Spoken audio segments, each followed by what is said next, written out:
I'm Jordan the Nerd of Gold, and yesterday I saw the Fantastic Four, and while I did make a video comparing Superman and the Fantastic Four, you can go watch that. I would recommend it.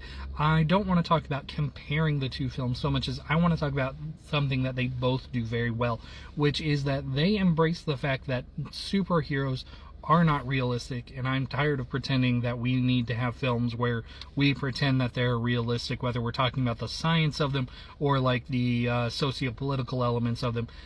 They are not real characters, and we don't need to pretend that they're real. All we need to have is compelling drama. Now, I know you can get compelling drama out of both those things, and I'm not saying that there aren't stories that don't do those well.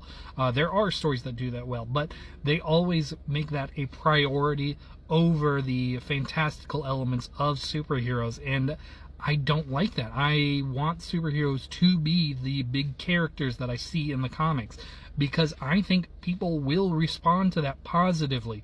I mean, look, there are so many films out there that are big and campy and still manage to tell good stories, and I feel like superhero films have for a long time been slightly embarrassed about that, even as they kind of like try to pull out a little bit of it. They're like, here's a little bit of it, but also here's a little bit of a semi-realism that we can throw on there because we're afraid you won't embrace it. But like, Superman and the Fantastic Four are proof that you can make fully fantastical and strange and beautiful worlds that are not our world, but are still wonderful to be in. I loved that about both films. They are completely different worlds, but they are both very familiar worlds at the same time.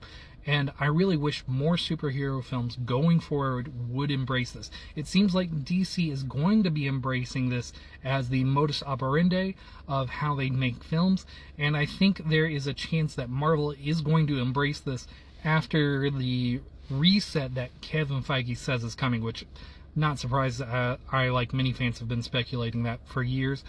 So yeah, I think that's something that both films did really well, but let me know, is that something that you like about superhero films?